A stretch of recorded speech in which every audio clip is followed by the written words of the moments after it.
Hello friends, आपका स्वागत है आपके अपने चैनल स्टडी विद आर्यन पर। और मैं हूं आपका दोस्त आर्यन। तो देखिए दोस्तों, हमने आपकी यूपीएससी आईएएस का सिलेबस भी डाल दिया है। एनसीईआरटी क्लास 6 को किस तरीके से पढ़ना और उसमें क्या क्या इंपॉर्टेंट है इसकी वीडियोस भी डाल दी है। और एनसीईआरटी क्लास 6 हिस्ट्री के चैप्टर फर्स्ट की वीडियो भी डाल दी है। आज हम आपके लिए एनसीईआरटी क्लास 6 हिस्ट्री के सेकंड चैप्टर की वीडियो और उसके इम्पोर्टेंट पॉइंट और उसके एमसीक्यूज आप लोगों के लिए लेकर के आए। जिन स्टूडेंट्सों ने हमारी पिछली वीडियोस नहीं देखी हैं उसका लिंक आपको नीचे हमारे डिस्क्रिप्शन बॉक्स में मिल जाएगा। तो दोस्तों, आज हम अध्याय सेकंड प्रारंभ करने वाले हैं, तो फटाफट से प्रारंभ करते हैं दोस्तों। उससे पहले आप लोग हमारे चैनल को फटाफट सब्सक्राइब कर दिए दोस्तों, और ज़्यादा से ज़्यादा लोगों को हमारे चैनल पर जोड़िए दोस्तों। ओके फ्रेंड्स, आगे बढ़ते हैं। देखिए फ्रेंड्स,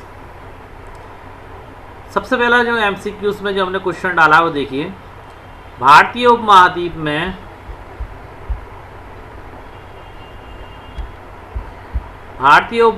में 20 लाख साल पहले रहने वाले लोगों के संबंध में निम्नलिखित कथनों पर विचार कीजिए। यानी कि जो 20 लाख साल पहले जो लोग रहते थे उनके लिए निम्नलिखित में से कौन सा कथन सही है और कौन सा कथन गलत है, इस पर विचार करना है।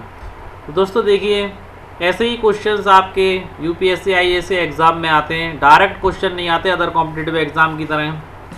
देखिए दोस्तों, इन्हें आकेटक खाद्य संग्राहक के नाम से जाना जाता है। भोजन का इंतजाम करने की विधि के आधार पर इन्हें इस नाम से पुकारा जाता है। सेकंड ऑप्शन, वे जंगली जानवरों का शिकार करते थे, मछलियाँ और चिड़ियाँ पकड़ते थे, फल फूल दाने पौधे पत्ते अंडे एकत्रित किया करते थे। तीसरा ऑप्शन, इस समूह के लोग एक स्थान से दूसरे स्थान पर घूमते थे। तो दोस्तों, भारतीय उपमहाद्वीप में 20 लाख पहले जो लोग रहते थे, जो आपका जो पहला ऑप्शन है ये बिल्कुल सटीक है, यानी कि सही है आपका पहला ऑप्शन। यहाँ देखिए, इन्हें आकेटक खाद्य संग्रह के नाम से ही जाना जाता था और भोजन का इंतजाम करने की विधि के आधार पर ही इन्हें इस नाम से पुकारा जाता है। आकेटक यानी कि शिकार भी करते थे, खाद्य यानी कि फूल पत्तियाँ और उन सब चीज़ों को संग्रह भी करते थे ये लोग, इसलिए आपका यहाँ पर पहला ऑप्शन सही है। आकेटक खाद्य संग्राहक, इसी शब्द से ही पता चल रहा है आकेट यानी कि शिकार करना। तो देखिए सेकंड पॉइंट भी इसी पे आधारित है। वे जंगली जानवरों को शिकार करते थे, मछली और चिड़िया पकड़ते थे। शिकार से आकेट से संबंधित तो ये चीज़ यहाँ पर आ गई कि जंगली जानवरों को शिकार करते थे, मछलियाँ और चिड़िया पकड़ना, ये सब मांसाहार है, यानी कि आकेट है, शिकार है। दूसरा, फल फूल दाने पत्तियाँ अंडे एकत्रित की करते थे, यानी कि खाद्य संग्रह करते थे खाद्य सामग्री का, यानी कि दूसरा पॉइंट भी आपका यहाँ पर सही है। तीसरा पॉइंट देखिए, समूह के लोग एक स्थान से दूसरे स्थान पर घूमते रहते थे। दोस्तों ये पॉइंट भी आपका बिल्कुल सही है। तो दोस्तों ये पॉइंट आपका सही इसलिए है क्योंकि ये लोग भोजन की तलाश में एक स्थान से दूसरे स्थान पर भटकते रहते थे। जहाँ पानी होता था वहाँ रुकते थे, पानी सूख जाने के कारण दूसरे स्थानों पर स्थानांतरित हो जाते थे या चले जाते थे। पेड़ पौधों की कमी हो जाने के कारण, खाद्य सामग्री की कमी हो जाने के कारण भी स्थान को छोड़ दिया करते थे। कभी कभी क्या होता था, अपने शिकार के पीछे पीछे, जैसे कि जो हिरन होते हैं, गाय भैंस होती हैं, चरवाहा भूमि खत्म होने की वजह से एक स्थान से दूसरे स्थान पर चले जाते हैं। तो यह भी उन आकेट शिकारी पशुओं के पीछे पीछे एक स्थान से दूसरे स्थान पर जा करके बस जाया करते थे, इसलिए आपका यहाँ पर तीसरा ऑप्शन भी बिल्कुल सही है। अब देखिए इसमें कैसे करेंगे, उपयुक्त कथनों में से कौन सा कथन सही है। पहला कथन आपका सही था, दूसरा कथन भी सही था, तीसरा कथन भी सही था। तो यहाँ पर जो आपका चौथा ऑप्शन है बिल्कुल सही, बिल्कुल मतलब सबसे ज़्यादा सही है। तो इसलिए उपयुक्त सभी, ये आंसर हम करके आएंगे अगर प्रश्न इस तरीके से पूछे जाता है तो आपसे। ओके दोस्तों, अब हम लोग अपना अगला प्रश्न देखते हैं। यहाँ पर सारे ही प्रश्न इंपॉर्टेंट प्रश्न हैं, इसलिए एक भी प्रश्न को हल्के में मत लेना दोस्तों। ओके देखिए, आकेटक खाद्य संग्राहक लोगों के विषय में निम्न कथनों पर विचार कीजिए। पहला, इन्होंने अपने काम के लिए पत्थरों, लकड़ियों और हड्डियों के औजार बनाए। दूसरा, औजारों का प्रयोग फल फूल काटने, हड्डियाँ और मांस काटने, पेड़ों की छाल एवं जानवरों की खाल उतारने के लिए प्रयोग में लेते थे। कुछ औजारों से लकड़ियाँ काटी जाती थीं। लकड़ियों का प्रयोग ईंधन के साथ साथ झोपड़ियाँ और औजार बनाने के लिए किया जाता था। कुछ औजारों को इंसान की हत्या करने के लिए प्रयोग में लिया जाता था। तो दोस्तों सबसे पहले देखते हैं, इन्होंने अपने काम के लिए पत्थरों, लकड़ियों और हड्डियों के औजार बनाए, बिल्कुल सही बात है। उस टाइम पे आधुनिक टाइम था नहीं, प्राचीन समय था, एंशियंट टाइम था। उन्होंने पत्थरों से, नोकदार पत्थरों से, लकड़ियों से और जानवरों की हड्डियों से अपने औजार बनाए थे। और जो औजारों का प्रयोग फल फूल काटने, हड्डियाँ और मांस काटने, पेड़ों की छाल काटने और जानवरों की खाल उतारने के लिए करते थे। ये पॉइंट भी आपका सही है। कुछ औजारों से लकड़ियाँ काटी जाती थी, बिल्कुल। लकड़ियों का प्रयोग ईंधन के साथ साथ, ईंधन यानी कि जलाने के साथ साथ झोपड़ियाँ, जो घर बनाते थे, झोपड़ियाँ और औजार बनाने के लिए किया जाता था। ये पॉइंट भी आपका सही है। कुछ औजारों को इंसानों की हत्या करने के लिए प्रयोग में लिया जाता है। यह कथन आपका बिल्कुल सही है, बिल्कुल गलत है। भाई कोई भी ऐसा औजार नहीं था जिसका प्रयोग वो इंसानों की हत्या करने के लिए करते हैं। तो दोस्तों, उपयुक्त कथनों में से कौन सा कथन सही नहीं है? केवल पहला सही है। हाँ, पहला तो सही है ही है। केवल दूसरा व तीसरा सही है, दूसरा व तीसरा भी सही है, उपयुक्त तीनों सही है। तो दोस्तों, यहाँ पर उपयुक्त तीनों कथन सही हैं, जबकि चौथा कथन आपका गलत है। आगे देखते हैं अपना अगला प्रश्न फ्रेंड्स। तो देखिए स्टूडेंट्स, निम्नलिखित पुरास्थलों में से किस स्थान से मनुष्य के आखेट खाद्य संग्राहक होने के प्रमाण नहीं मिले? यानी कि बहुत सारी जगह ऐसी थी जहाँ से मनुष्यों के आखेट खाद्य संग्राहक होने के प्रमाण मिले, यानी कि आखेट भी किया करते थे, खाद्य सामग्री भी एकत्रित किया करते थे, परंतु कुछ जगह ऐसी थी जहाँ से इनके आखेट खाद्य संग्राहक होने के प्रमाण ही नहीं मिले। तो देखिए, पहला स्थान भीमबेटका, दूसरा स्थान हुस्की, तीसरा स्थान कुरनूल गुफाएं, चौथा स्थान मेहरगढ़। तो दोस्तों, आप लोगों को बताते चलें, भीमबेटका से भी आखेट खाद्य संग्रह लोगों के प्रमाण मिले, हुस्की से भी प्रमाण मिले हैं, कुरनूल गुफाओं से भी प्रमाण मिले हैं, परंतु जो मेहरगढ़ है यहाँ से इस चीज़ के प्रमाण नहीं मिले हैं। इम्पोर्टेंट चीज़ ये दोस्तों कि जो आपके जो तीनों हैं, पहला ये, दूसरा ये और ये तीनों, ये और ये तीनों आपके पुरापाषाणिक स्थल हैं। कौन से स्थल हैं? पुरापाषाणिक स्थल। जबकि जो आपका मेहरगढ़ है ये आपका महापाषाणिक पुरास्थल है, महापाषाणिक पुरास्थल। तो दोस्तों, इन तीनों स्थानों से तो आखेट खाद्य संग्रह के लोगों के साक्ष्य मिले हैं और इस स्थान से नहीं मिले। ये भी हमने बता दिया, ये तीनों जो जगह हैं यहाँ, जो ये जो जगह है पुरापाषाणिक पुरास्थल है, जबकि मेहरगढ़ महापाषाणिक पुरास्थल है। ठीक है दोस्तों, अगला प्रश्न देखिए।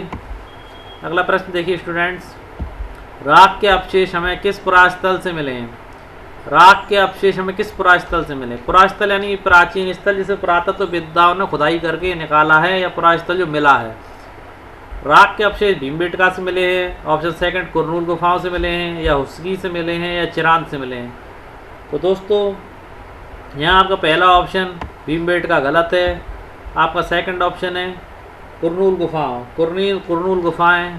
तो कुरनूल गुफाओं से हमें राख के अवशेष मिले हैं, जबकि हुस्की से हमें कोई अवशेष नहीं मिले, और चिरांद से भी हमें आग के कोई अवशेष नहीं मिले। यहाँ एक और इम्पोर्टेंट बात आप लोगों को बताते चले दोस्तों, यहाँ से हमें राख के अवशेष मिले। इसका तात्पर्य ये है कि आरंभिक लोग जो थे वो आग जलाना जानते थे, और आग का प्रयोग वो लोग प्रकाश करने के लिए, मांस यानी कि जो शिकार किया करते थे, आखेट किया करते थे, उससे मिलने वाले मांस को भूनने के लिए करते थे, और ख़तरनाक जानवरों को भगाने के लिए, अपनी जान बचाने के लिए आग का प्रयोग करते थे। यानी कुरनूल गुफाएं इस बात का साक्ष्य हैं कि प्राचीन मानव यानी कि एंशियंट मानव या आखेट खाद्य संग्रह युग के जो लोग थे वो आग जलाना जानते थे। राख के अवशेष इस बात की पुष्टि कर देते हैं। एक इम्पॉर्टेंट क्वेश्चन है, इसे नोट डाउन कर लेना अपनी नोटबुक्स में। आगे देखिए दोस्तों, निम्न में से कौन से नवपाषाणिक पुरास्थल हैं? पहला ऑप्शन चिरांद, दूसरा कोल्डी हवा, तीसरा दावजली हेडिंग, चौथा महागढ़ा, पांचवा बुढ़जोम। देखिए, नीचे दिए गए कूट का प्रयोग करके सही उत्तर चुनिए। केवल पहला व दूसरा, चिरांद व कोल्डी हवा। तो दोस्तों, नवपाषाणिक पुरास्थल हैं चिरांद और कोल्डी हवा, तो ये ऑप्शन आपका सही है। आगे देखिए, केवल दूसरा व तीसरा, तो कोल्डी हवा तो अभी हमने आपको बताया कि पुरापाषाणिक स्थल है। जब ये सही है तो ये भी दावजली हेडिंग, ये भी आपको पुरापाषाणिक स्थल है, यानी कि ये भी आपका सही है। फिर ऑप्शन आता है आपका केवल चौथा व पांचवा। चौथा क्या आपका महागढ़ा और बुढ़जोम। हाँ दोस्तों, ये भी आपका पूरा नवपाषाणिक स्थल है, तो ये ऑप्शन भी आपका सही है। तो इस प्रकार आपका जो सबसे ज़्यादा सटीक ऑप्शन हुआ, क्योंकि यहाँ पर चिरांद भी नवपाषाणिक स्थल है, कोल्डी हवा भी, दावजली हेडिंग भी, महागढ़ा भी और बुढ़जोम भी। तो यहाँ पर सबसे ज़्यादा सटीक आपका उत्तर ये है। तो इस प्रकार आपका ऑप्शन डी सही माना जाएगा, क्योंकि यहाँ पर पाँचों के पाँचों ही नवपाषाणिक पुरास्थल हैं। आगे देखिए दोस्तों, आरंभिक काल के युगों को सम्मिलित कीजिए। बड़ा ही इंपॉर्टेंट क्वेश्चन है, अच्छे से अपनी कॉपियों में नोट डाउन कर लेना इस चीज़ को। पूरा आरंभिक काल के युगों को सम्मिलित कीजिए। पूरा पाषाण काल का समय कौन सा माना जाता है? मध्य पाषाण काल का कौन सा माना जाता है? नवपाषाण काल का कौन सा माना जाता है? महापाषाण युग का कौन सा माना जाता है? तो सबसे पहले आप देखिए पुरा पाषाण युग। पुरा पाषाण युग का जो आरंभ माना जाता है वह आपको माना जाता है 20 लाख साल पहले से लेकर 12,000 साल पहले तक। ठीक है दोस्तों। उसके बाद आपका मध्य पाषाण युग का जो समय माना जाता है 1200 वर्ष पूर्व से लेकर के 10,000 वर्ष पहले तक। और आपका नवपाषाण युग का जो समय माना जाता है 10,000 वर्ष पूर्व से माना जाता है। और आपका जो महापाषाण युग है इसका समय 2500 वर्ष पूर्व से 1900 वर्ष पूर्व तक माना जाता है। तो इस प्रकार इसके ऑप्शन में देखेंगे कौन सा ऑप्शन सटीक बैठता है। पूरा पाषाण पहले का पहला नहीं, यहाँ देखिए पहले का दूसरा, हाँ दूसरा सही है। और दूसरे का तीसरा ये भी सही है। तीसरे का चौथा नहीं, ये गलत है यहाँ पर, यानी कि दूसरा भी नहीं है, पहला भी नहीं हुआ, दूसरा भी नहीं हुआ। अगला देखिए आप लोग, तीसरे का पहला नहीं, ये भी नहीं है आपका। तो आपने डी ऑप्शन, पहले का दूसरा सही है, दूसरे का तीसरा सही है, तीसरे का पहला सही है, चौथे का लास्ट में सही, यानी कि ये वाला ऑप्शन आपका सटीक है। यहाँ पर दोस्तों आप लोगों को एक बात और बता देते हैं, जो मध्य पाषाण युग था आपका, यहाँ प्राकृतिक जो थे परिवर्तन हुए थे, प्राकृतिक परिवर्तनों की वजह से यहाँ पर क्या हुआ था दोस्तों, चेंजेस आए थे, पर्यावरणीय चेंजेस आए थे मध्य पाषाण युग में। मध्य पाषाण युग में पर्यावरणीय चेंजेस आए थे। ओके दोस्तों। और पर्यावरणीय चेंजेस आने के कारण इसको काफ़ी, यहाँ पर जो औजार भी थे, जो शिकार करने के औजार थे, उनका साइज भी काफ़ी छोटा छोटा हो गया था। ठीक है, आगे बताते हैं दोस्तों आप लोगों को। अगला प्रश्न, बसने की प्रक्रिया पूरी दुनिया में कब प्रारंभ हुई? करीब 10,000 साल पहले, करीब 12,000 साल पहले। साल है दोस्तों, यहाँ पर ये गलत हो गया, साल।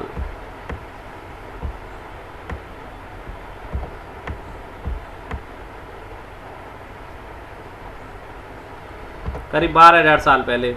ऑप्शन पहला केवल 10,000, करीब 10,000 साल पहले। ऑप्शन दूसरा केवल 12,000 साल पहले। ऑप्शन पहला व दूसरा केवल 10,000 साल पहले या 12,000 साल पहले।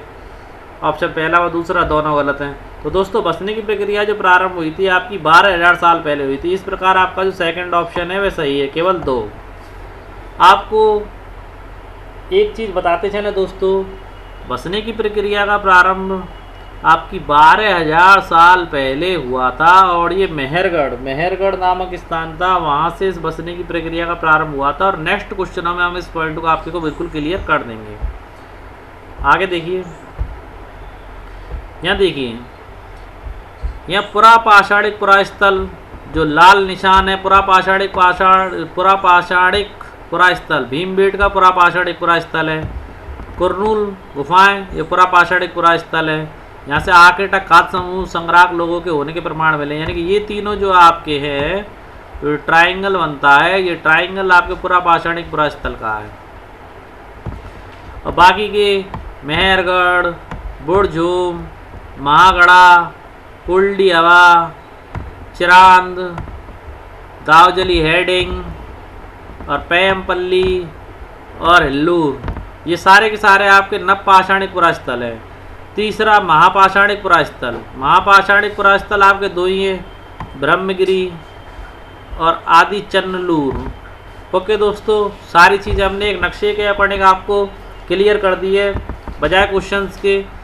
ओके, एमसीक्यूज़ ज़्यादा लंबे हो जाते हैं, एमसीक्यूज़ बनाते तो हम इसके काफ़ी लंबे एमसीक्यूज़ हो जाते। अब इससे आप अपनी नोट्स बना करके उसे लिख सकते हैं।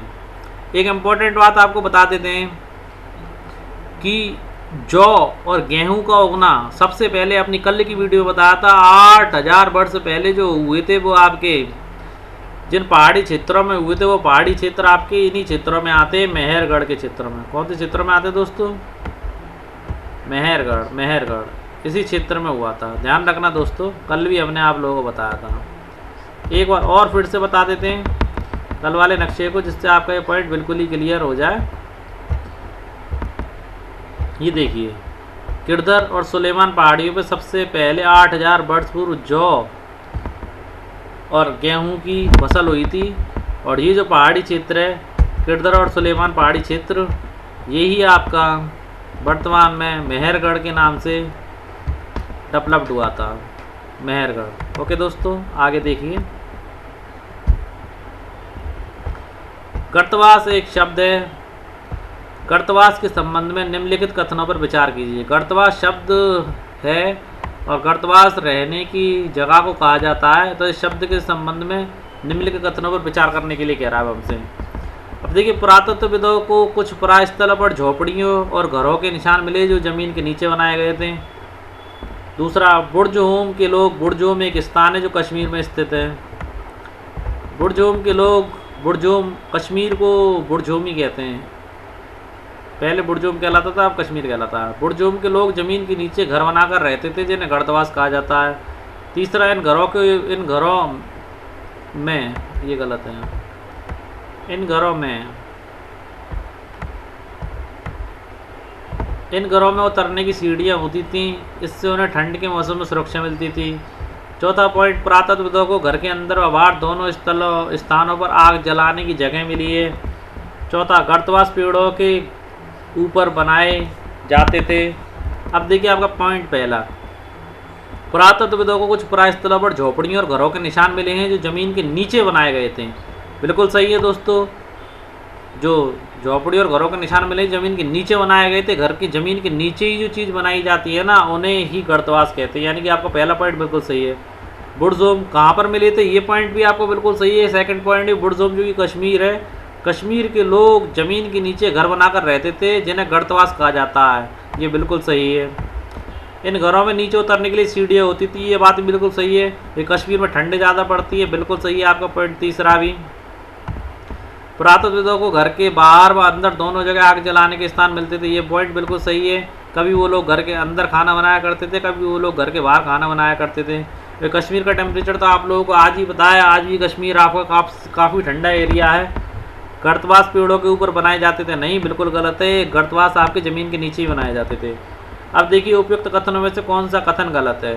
तो आपको पता पड़ गया कि गर्तवास पेड़ों के ऊपर बनाए जाते थे, ये तो हो ही नहीं सकता कि गर्तवास तो ज़मीन के नीचे ही बनाए जाते थे। कश्मीर क्षेत्र बनाए जाते थे, पुराना नाम बुर्जहोम था। यानी कि आपका केवल 5वां पॉइंट है वो बिल्कुल गलत है, यानी कि आपको ऑप्शन डी। आगे देखते हैं दोस्तों अपना नेक्स्ट क्वेश्चन।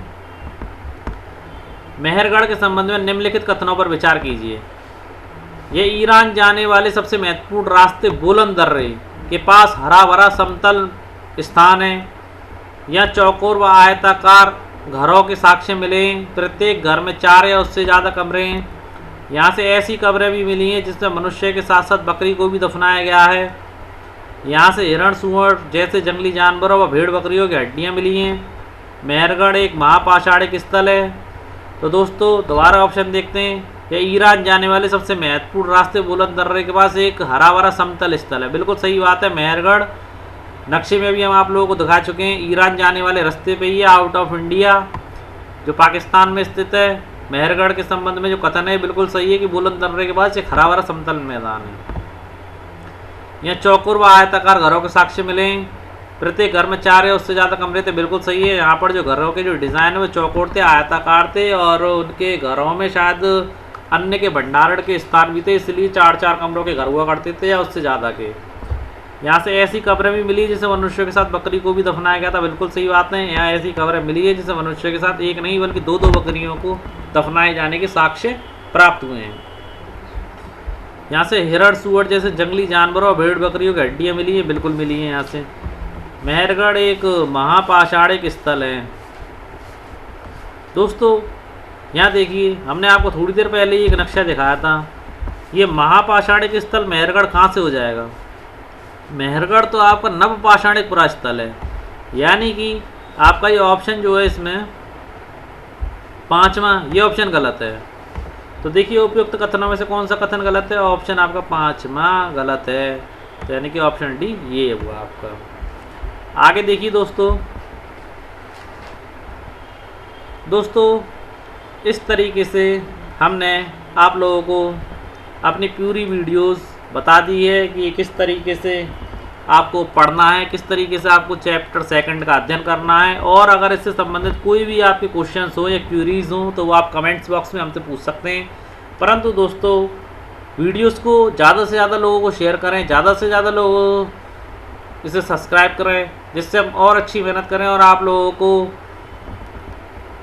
ज़्यादा से ज़्यादा कंटेंट उपलब्ध करवा सकें आईएएस से संबंधित, जिससे आप लोगों के सिलेक्शन आसानी से हो सकें। दोस्तों